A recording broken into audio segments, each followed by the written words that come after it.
7h17, agora sim, conexão devidamente restabelecida, com tudo funcionando ok. Voltamos a você, Aloysio Abreu Barbosa, que abria já essa entrevista com a pergunta do Cristiano Abreu Barbosa. A pergunta do Cristiano, relativo ao principal assunto aí, que há algum tempo vai continuar sendo. Vou repetir a pergunta do Cristiano para o Vladimir, até para o ouvinte, telespectador que está chegando agora, poder ouvir também. A pergunta do Cristiano é a seguinte, Vladimir: Campos está à frente do Rio, 18º estado do país, e do Brasil, 74º país do mundo, na vacinação em percentual contra a Covid-19, tanto na primeira quanto na segunda dose. A que atribui esse desempenho? A primeira pergunta, mas ele segue. A vacinação foi iniciada no país e Campos há aproximadamente 3 meses. Estamos, em média, com apenas 3% da população imunizada com a segunda dose. Há ainda um período de 15 a 30 dias para a imunização fazer efeito. O avanço de pouco mais de 1% ao mês denota que não teremos a população imunizada este ano. Concorda? Apesar da obrigação de compra e distribuição ser federal, o que pode ser feito pelo município para reverter esse cenário? São 3 perguntas. Bom, desculpa aí o problema de conexão. De novo, muito bom dia a todos que nos escutam e nos assistem. Eu primeiro queria dizer que eu concordo com a afirmação do Cristiano. Infelizmente, o Brasil errou de uma maneira geral na condução da vacinação. Nós estamos bastante atrasados. Apesar de recentemente ter sido liberado para estados e municípios adquirirem as vacinas, ninguém conseguiu de fato comprar ainda, nenhum município conseguiu comprar de fato as vacinas. Existem diversas iniciativas, tanto individuais quanto em consórcios, mas de fato ninguém conseguiu comprar. Existem protocolos de intenção, existem documentos enviados através de vários municípios, através de vários consórcios para fabricantes de vacina, mas ninguém conseguiu comprar de fato ainda. A burocracia ainda está bastante grande, bastante resistente até, eu diria, porque ainda existe um risco velado, não um risco oficial, de um possível confisco das vacinas por parte do governo federal, de quem conseguir comprar, porque o governo federal já reconhece isso publicamente através do seu novo ministro, né, que é o 4º ministro durante a pandemia, mas através do seu novo ministro, ele já reconhece um atraso na vacinação. Então existe uma suspeita velada, talvez até uma declaração aí que ninguém atribui oficialmente ao governo federal, de que haveria uma possível retenção das vacinas compradas por municípios para poder centralizar no governo federal. Aqui em Campos, a gente tem uma vacinação bastante adiantada, né? A gente sabe que ainda existem alguns problemas de logística, o que faz parte, mas melhorou demais. Hoje temos 26 ou 27 pontos, agora não me lembro exatamente, de vacinação descentralizados. 27. A gente já 27 pontos de vacinação descentralizados. A gente já alcançou cerca de 12% da população, que é maior do que a média estadual e maior do que a média nacional. A gente deve isso ao trabalho em equipe, né? Eu só tenho a agradecer a equipe da Secretaria de Saúde, agradecer aos profissionais, enfermeiros, técnicos de enfermagem, fisioterapeutas, dentistas, enfim, todos os profissionais que estão envolvidos na vacinação com bastante dedicação, bastante carinho para poder levar a vacina para o nosso povo. Infelizmente, eu repito o que disse no início da resposta, eu ainda acho que vai demorar para a gente conseguir vacinar todo o nosso povo esse ano, por conta de uma falha logística que não foi centralizada. Eu acho que o Brasil demorou a tomar a decisão de comprar a vacina, mas agora o que chega de vacina para mim, por exemplo, enquanto prefeito, a gente está botando na rua e aplicando no nosso povo, e agora estou esperando uma resposta oficial do Exército Brasileiro, que tem uma companhia aqui em Campos. Eu mandei o ofício, já fui pessoalmente lá conversar com o comandante Lira, para que o Exército nos ajude também na logística de vacinação.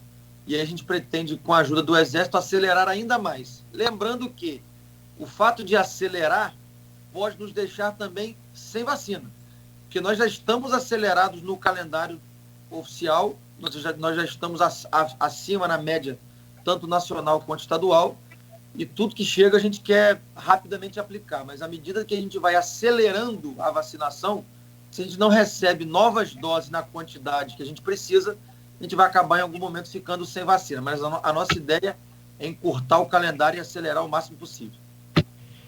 Essa logística do Exército não é de Pazuello, não, né?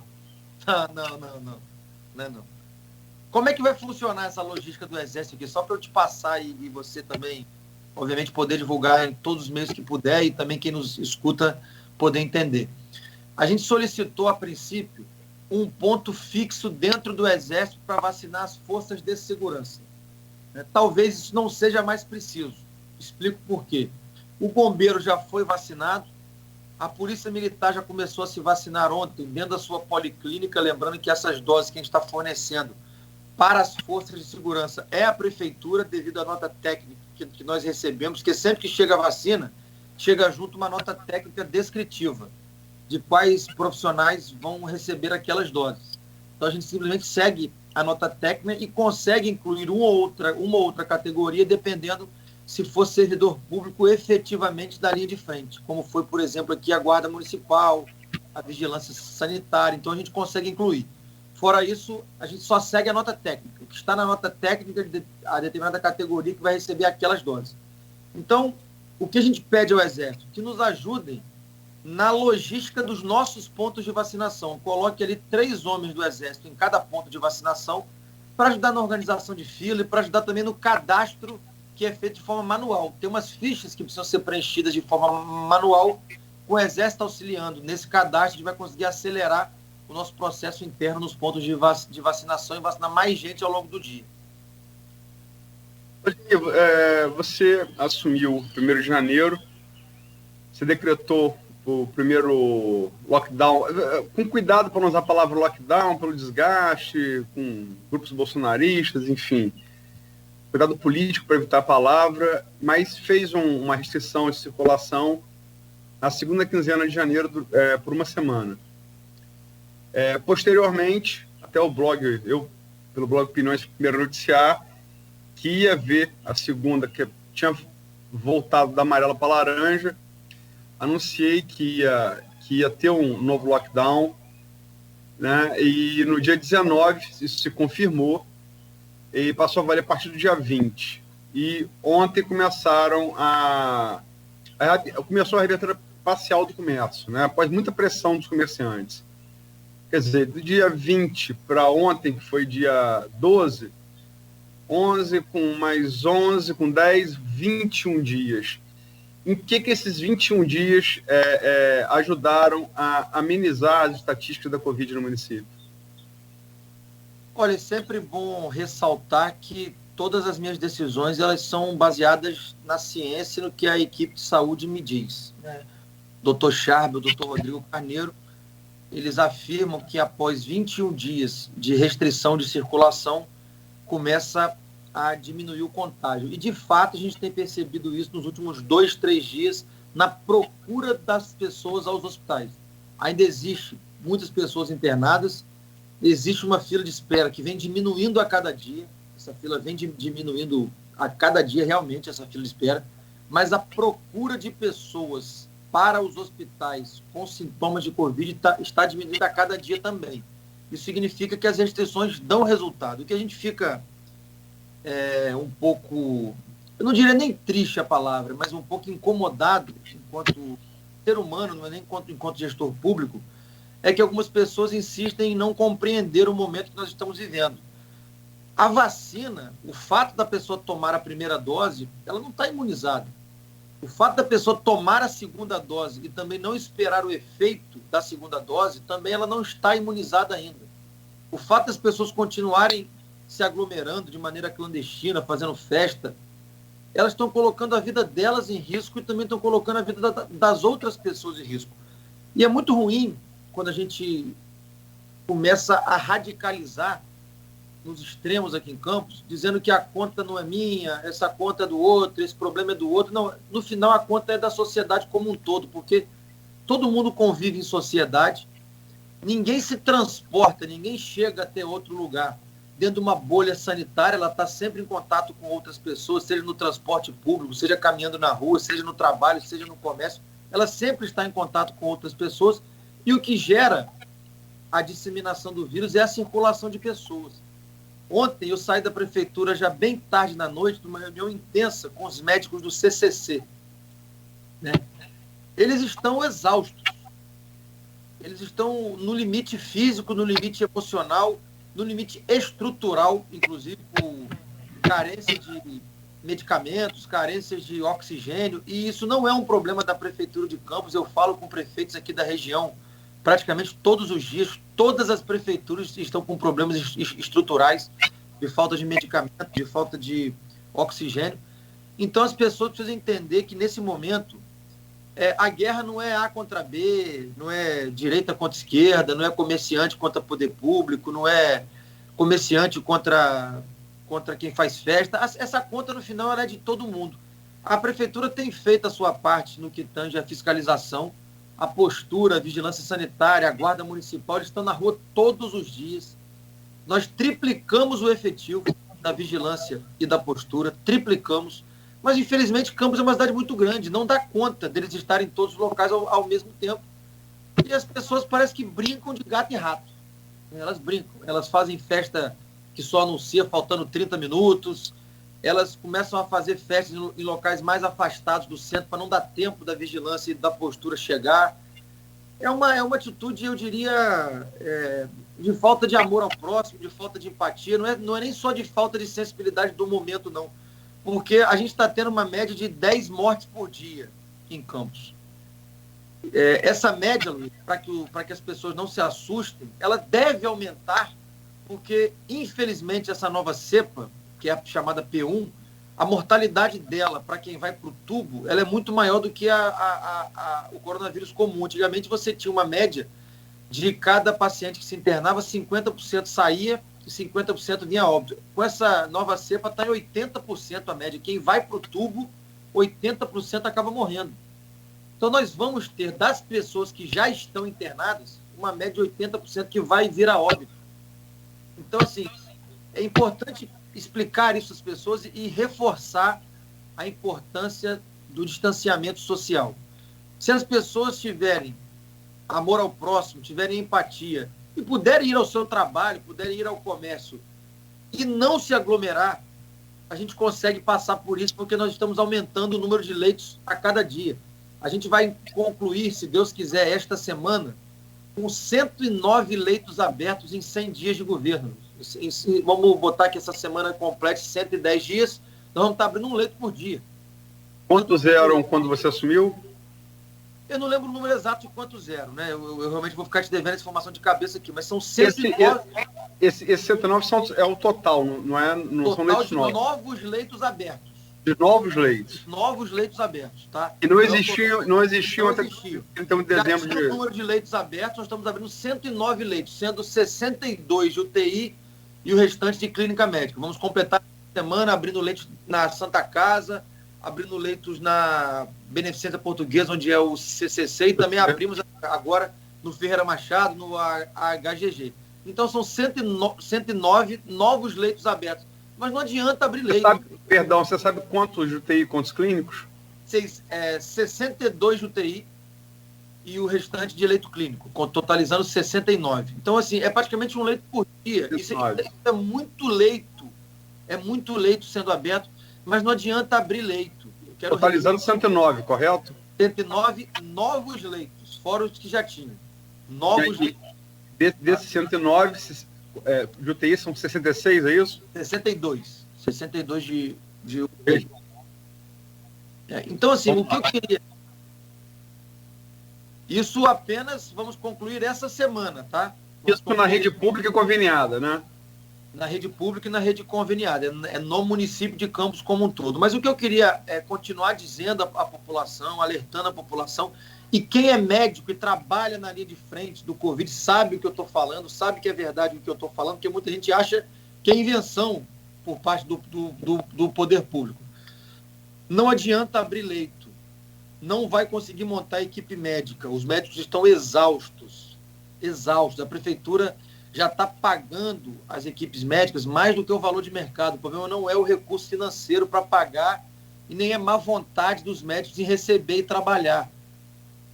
Não tem equipe médica, eles estão exaustos, no limite de físico e emocional. Ou alguém aqui acha que é fácil para os médicos ter que entubar 6, 7, 8, 10 pacientes por dia, ver 10 pessoas morrerem na sua frente todo dia. Não, isso é péssimo, do ponto de vista emocional, para os médicos que estão trabalhando. Não adianta abrir leito, porque não vai ter medicamento, insumo. Aloysio, nós estamos vivendo hoje a cada 3, 4 dias. A gente só consegue medicamento hoje para cada 3, 4 dias. Não tem para entregar. Eu liguei para o governador pessoalmente na semana passada. Ele falou, Vladimir, o estado do Rio também não tem. Estamos aguardando o governo federal finalizar uma compra para poder distribuir. Então, assim, o problema é generalizado pelo Brasil afora. Não adianta a gente querer ficar escondendo a realidade.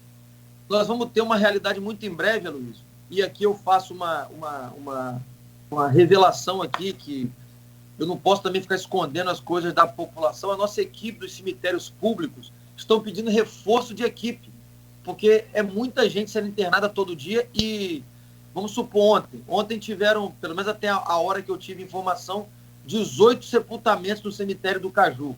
13 foram de Covid. Aí você pergunta assim, não morre mais gente de outras coisas? Claro que morre. Claro que morre gente de outras coisas, mas das 18, 13 foram Covid. Então, assim, é muito complicada a situação que a gente está vivendo. A gente espera, né, compreensão das pessoas, a gente age enquanto poder público, enquanto pode agir, mas sem a colaboração do cidadão vai ser impossível. É impossível ultrapassar o momento que nós estamos vivendo sem a colaboração do cidadão. Então eu faço aqui esse apelo novamente, eu repito aqui o que eu disse, eu saí ontem, tarde da noite, da prefeitura, eu, o meu vice-prefeito Frederico Paes, o doutor Paulo Irano, que é o nosso subsecretário de saúde, com toda a equipe do CCC. A situação é complexa, é difícil, né? Não só no CCC, como em toda a rede pública de saúde aqui em Campos e também em toda a região. Olha, eu falei com o prefeito de Macaé ontem, falei com o prefeito de Macaé antes de ontem, porque depois de Campos, Macaé é a segunda maior cidade, o Elbert, aqui da região. A situação dele é desesperadora. Ele só tinha remédio para hoje, para ontem e hoje. Não tinha mais remédio, me perguntando se eu tinha fornecedor para indicar ele. Ele não sabe aonde comprar. Quando a gente precisou, em determinado momento, Macaé nos ajudou. Num dia que estava acabando o medicamento aqui, não tinha de comprar, Macaé mandou medicamento para cá. Com Quissamã é a mesma coisa. Eu falo com Fátima constantemente. Ela não tem onde comprar remédio. Então, será que está todo mundo doido? Todos os prefeitos ficaram loucos? A Carla Machado, que continua com a cidade lá em lockdown, ela ficou louca? Não, é uma realidade. Nenhum prefeito quer ter o desgaste de ter que fechar a cidade. Eu jamais ia querer fazer isso com o meu povo, com as pessoas que geram riqueza aqui nessa cidade, que dão emprego, que geram tributos para o município. Quando a cidade fecha, a prefeitura deixa de arrecadar. Isso é ruim para todo mundo. Mas se a gente não tiver conscientização do povo, que hoje o Covid está matando todo mundo, é jovem, está pegando em criança, está pegando em adolescente, está pegando em pessoas de 30, 40, 50 anos, então vamos ficar nisso até quando? Nesse abre e fecha até quando? Isso é péssimo para a economia, esse abre e fecha, é péssimo. Mas quando a gente chega num nível de não ter mais nada o que fazer do ponto de vista hospitalar, a solução está aí, a gente sabe que a solução está extramuro, e a população não colabora, a gente é obrigado a tomar medidas duras, infelizmente. E a gente fica ouvindo certas teorias, né? Que, porque deu certo na cidade tal, porque deu certo na cidade tal. Gente, todo vídeo que vocês assistem na rede social, ele tem um lapso temporal. Ele foi gravado em algum momento. Como a Covid é um vírus novo e que a gente não conhece direito o vírus, está todo mundo, de fato, testando alternativas. Às vezes aquele vídeo que você viu, num lapso temporal, ele deu certo por uma semana, por 10 dias, depois pode ter se provado que não deu mais. Eu vou dar um exemplo prático. Búzios, aqui no estado do Rio de Janeiro.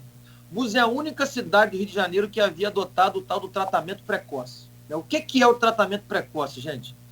Quando você tem o sintoma da doença, você tem que tomar o remédio. Eu também fiz isso. Eu, enquanto estava com sintoma da doença, liguei para o médico me aconselhou, olha, toma azitromicina e ivermectina. Eu tomei e depois fiz o exame e constatei que estava. Isso é o tratamento precoce. Quando você já tem o sintoma, o médico te aconselha a tomar. Isso é o tratamento precoce de fato. O que as pessoas estão imaginando e vendendo para as outras pessoas erradamente é que tratamento precoce é sair dando remédio para o povo. Não, não é isso. Isso não existe. Você vai acabar atacando outros tipos de enfermidade nas pessoas que vão encher elas de remédio. Vai atacar o fígado, vai atacar o rim. Quem tem problema de coração pode atacar o coração. Não é assim que as coisas funcionam. Aqui do nosso lado, Búzios, que muitos campistas frequentam, foi a única cidade que tentou usar o tratamento precoce. Búzios agora estava fechada. Porque durante um tempo se usou, durante 3 ou 4 meses, o tal tratamento precoce em Búzios como forma de testar se ou não dá certo, se provou que não deu certo. Aí assistem um vídeo lá de outro prefeito lá do Rio Grande do Sul, aí depois assistem um vídeo de uma pessoa lá do Rio Grande do Norte. Todo vídeo tem um lapso temporal. Nós temos que acreditar na ciência. A ciência é que vai salvar a nossa vida através da vacina. Eu queria fazer só algumas observações. Primeiro, que você falou da P1, é verdade, a P1 nasce em Manaus. Ela está presente hoje em todas as regiões do país, né? Todas as regiões do país. Mas também a P2, que nasce no Rio, é uma variante também mais agressiva, né? E também está presente em todas as regiões do país. Você tem a N9, que está menos difundida, que é uma variante que apareceu no Nordeste. E a semana passada foi descoberta em Belo Horizonte a P4, que é uma 4ª variante do vírus. Mas além da P1, a P2, que nasce no Rio de Janeiro, a P1 de Manaus, está disseminada em todas as regiões brasileiras, inclusive em Campos. O segundo ponto é que a gente entrevistou aqui o Cláudio Nogueira, um ano de CCC em 30 de março, e ouvimos os médicos, a pneumologista Patrícia Meirelles e o intensivista Vitor Carneiro. Essa situação que você falou, da falta de medicamento, sobretudo o Vitor, que é intensivista, falava do malabarismo que fazer para entubar um paciente, por exemplo, porque realmente os medicamentos originais que eram usados por isso estão faltando. Então, isso é uma realidade já apontada aqui pelo profissional de CCC já desde 30 de março, quando fez um ano de CCC. Rede pública e privada. Se você Sim, geral. Eu não estou... Acabou. Eu não estou localizando, não. Estou endossando o que você está falando na opinião de um profissional que atende na UTI.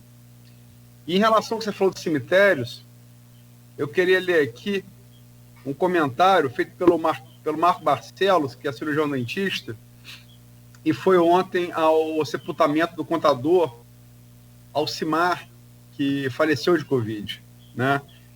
Marco Barcelos fala aqui: cheguei de sepultamento do meu amigo Alcimar e estou perplexo, pois ao ser enterrado por volta das 16 horas, ouvi os coveiros conversando e comentaram que já era o 13º sepultamento e o 6º de Covid, e faltavam mais, e teriam que ficar até mais tarde. Só a misericórdia de Deus. Quer comentar? É por aí, foi o que eu revelei aqui mais cedo. Né? Até onde eu soube ontem, foram 18 sepultamentos, sendo 13 Covid, foi o número que eu tive ontem, e eles estão pedindo reforço na equipe. Inclusive, a gente está tomando as medidas de precaução, de contingência interna necessárias para que não haja um colapso também do nosso sistema funerário em Campos, porque, infelizmente, as pessoas precisam entender a gravidade do momento que nós estamos vivendo e algumas parece que ainda não entenderam. Deixa eu fazer uma outra pergunta aqui do grupo. O Gilberto Gomes, estudante universitário, secretário de comunicação do Diretório Municipal do PT de Campos, foi candidato a vereador agora, na última eleição, que você ganhou prefeito, coloca aqui, e é um dos motivos de crítica do seu lockdown. Embora tenha sido muito elogiado, mas tem como tudo, né, elogio e crítica. E ele coloca aqui: bom dia, prefeito. Você sancionou a lei que tornou a igreja serviço essencial durante a pandemia, alegando que o dispositivo não impedia a paralisação das atividades religiosas presenciais, se assim fosse necessário, no eventual lockdown. A informação também foi reproduzida pelo líder do governo, Álvaro Oliveira, em entrevista à Folha. Por isso, questionamento: por que então Campos, na fase vermelha, ainda manteve a permissão para que cultos religiosos acontecessem. Mesmo com limite de público, não havia fiscalização suficiente para impedir recorrentes aglomerações. O poder público campista se sente coagido por grupos religiosos locais? Não tem nenhum tipo de coação, muito pelo contrário. A relação com as igrejas em Campos, tanto a católica quanto a protestante, a evangélica, ela é uma relação muito cordial, de diálogo. Você pode, Aloysio, depois tirar a dúvida do que eu vou falar com a Vera Cardoso de Mello, que é a nossa chefe da vigilância sanitária. Praticamente, depois de uma primeira semana conturbada ali de adaptação, praticamente as igrejas, como na sua totalidade, estão seguindo as normas de restrição e a ocupação. Teve ali, num primeiro momento, um ajuste de primeira semana, mas as igrejas estão cumprindo. É porque algumas igrejas, elas têm capacidade para 2.000 pessoas, 3.000 pessoas, por exemplo, como tem uma ali no Parque Imperial. E como a gente está permitindo atualmente, acho que se eu não estiver errado, 25% da capacidade, uma igreja que cabe 3.000 pessoas, está cabendo 400 pessoas dentro, com afastamento. As pessoas estão, eu sei porque a minha esposa é frequentadora de uma dessas igrejas, a igreja, inclusive, que a minha esposa frequenta, a capacidade de estar trabalhando em 20%, até menos do que pelo decreto, mas não tem nenhum tipo agora eu esqueci a palavra que ele usou, de pressão da igreja. Não é nada disso, é uma questão não existe isso. É uma questão de entender que a fé, ela é importante, que as pessoas mantendo o distanciamento necessário, os cuidados necessários, tanto com álcool em gel, com máscara, a gente acha que é possível manter. A gente sabe que, desde a conversão do seu pai e de sua mãe à religião evangélica, é um grupo importante do eleitorado do seu grupo, né? Isso não causou nenhum tipo de interferência? Não, porque eu também liberei a igreja católica. Se fosse só por causa do meu eleitorado cristão, evangélico, protestante, ele poderia ter liberado só a igreja protestante. Mas você tem o bispo Dom Roberto que fala favorável ao fechamento dos templos, né? Isso não ocorre com muitos líderes religiosos evangélicos, infelizmente. Olha, o bispo Dom Roberto participou da cerimônia comigo, né, de quando eu sancionei a lei. Ele estava, inclusive, sentado ao meu lado, elogiou a atitude, disse, inclusive, que o papel da igreja, dos templos, não deveria se limitar apenas ao templo em si, mas também o papel da igreja na rua, né, que não deveria se limitar à circulação e a função da igreja na rua. Né? Não sei se ele mudou de opinião de lá para cá, mas assim, eu até entendo, né, que o cristianismo, ele não precisa ser presencial. Você pode ter culto online, acho que os pastores devem incentivar o culto online, mas eu também não acho correto a gente restringir a circulação, desde que ela seja organizada nas igrejas, porque as igrejas também ajudam as pessoas nesse momento de dificuldade, as pessoas têm fé, as pessoas querem ouvir uma palavra de oração, então a gente também não está proibindo, a gente está mantendo aí, se não estiver enganado, é 20% ou 25%. Mas olha só, deixa eu dizer uma coisa clara aqui. Se em algum momento precisar ser fechada, uma calamidade extrema, o decreto diz que pode fechar. O decreto diz que ela é essencial, mas que ela deve seguir a determinação das regras da vida e também do poder público naquele determinado lapso de tempo. Então, se houver alguma necessidade de fechamento total, as igrejas também vão ter que aderir, apesar dela ser essencial. Por exemplo, já está se cogitando pela equipe clínica, pela equipe médica, de que aos finais de semana a gente mantém a cidade em lockdown, aos finais de semana, sábado e domingo. Isso é uma hipótese levantada pela equipe de saúde, e aí é parar tudo mesmo, parar transporte, parar supermercado, parar farmácia, e aí vai... Como foi feito em Araraquara, né? E zerou lá. Correto? Semana, nós vamos manter durante a semana com horário restrito, de segunda a sexta, e aos finais de semana parar tudo, realmente tudo. Transporte... Sim, como foi feito em Araraquara? Como foi feito em Araraquara? Existe essa possibilidade, inclusive vai ser discutida hoje, podendo valer até, não vou dizer que é certo ainda, mas podendo até valer para esse final de semana, se for decidido hoje a tempo, porque teria quarta, quinta e sexta para as pessoas se adaptarem, mas existe essa possibilidade. Havendo essa possibilidade, as igrejas vão ter que se adaptar, porque nós vamos ter que fechar tudo durante o final de semana para dar aí o famoso, como o Charbel diz, né, o shutdown, não é nem o lockdown, é o shutdown, para poder a gente ver se a gente consegue paralisar a cidade, pelo menos no final de semana. Isso é uma hipótese que está sendo estudada pela equipe de saúde. Vai ser definida hoje? Tem uma reunião hoje da equipe de saúde e um dos assuntos é esse. Só para lembrar, em relação à questão dos templos, o Supremo definiu na quinta-feira passada por 9-2 que cabe aos gestores do Estado e do município definirem a abertura ou não dos templos. Né? 9-2. Tem uma pergunta aqui, são várias facetas da pandemia, né?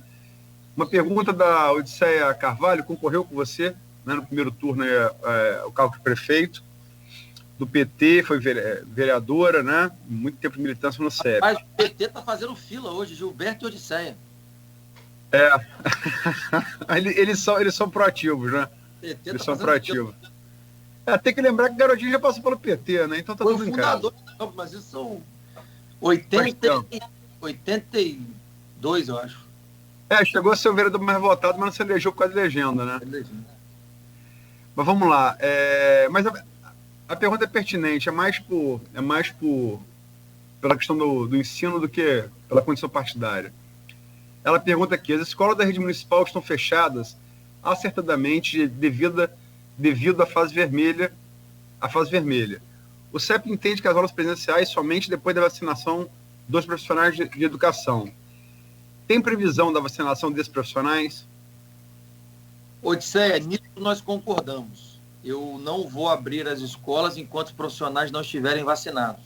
Né? Mas, como eu disse, eu dependo da nota técnica do Ministério da Saúde. Já existe um cronograma nosso sendo montado, inclusive com a abertura de novos pontos para começar a vacinar os educadores, mas a gente depende da nota técnica do Ministério. Eu até disse a alguns vereadores que eles ficam mandando projeto de lei para a Câmara para tornar algumas atividades essenciais para acelerar a vacinação dessa atividade. Isso não adianta. Não adianta. Eu recebo uma nota técnica descritiva do Ministério da Saúde e eu tenho que seguir essa norma técnica descritiva do Ministério da Saúde. Assim que a gente puder, tiver liberado, dentro da quantidade que a gente recebe, porque quanto mais quantidade a gente receber, mais a gente vai acelerar dentro da nota técnica. Né? A gente só precisa receber quantidade maior.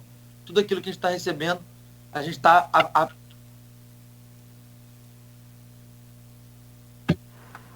Oi? Caiu o som? Não, eu estou escutando. Não, só para lembrar que você falou que tem duas perguntas de petista, mas a gente abriu com a pergunta de Cristiano, que votou em João Amoedo para presidente, então abrimos com um liberal. Equilibrou. O programa é democrático. Mas, Nogueira, está no horário que você determinou o primeiro bloco, você quer fazer alguma pergunta para fechar, por favor? Sim, se me permite, sobre a questão do pedido de reforço lá da equipe dos cemitérios, né, se você vai conseguir atender esse pedido, e... hoje também está previsto aí o início, ou amanhã, parece que Campos, no Brasil seria já na segunda, mas Campos acho que remarcou para amanhã o início da vacinação contra a gripe, que é H1N1, H1N2. Tem alguma novidade sobre isso também, prefeito? Lembrando que quem tomou a vacina da Covid não pode tomar agora da gripe, tem que dar um espaço de tempo. Né? A gente vai começar a vacinação da gripe exatamente pelas crianças, para poder porque a criança não tomou vacina, então a gente vai estar intercalando a idade, vamos dizer, para poder evitar qualquer tipo de conflito. E a equipe do cemitério? Dois cemitérios? Eu estou em contato permanente com a pessoa que é responsável pelo setor de cemitérios da prefeitura, e estamos avaliando, se for preciso, a gente vai aumentar. Mesmo na dificuldade, sabe? O maior problema da prefeitura, como todo mundo sempre soube, é a folha de pagamento. Né? É um problema estrutural da prefeitura que a gente está tentando corrigir desde o início do ano, mas no meio de uma pandemia é mais complexo.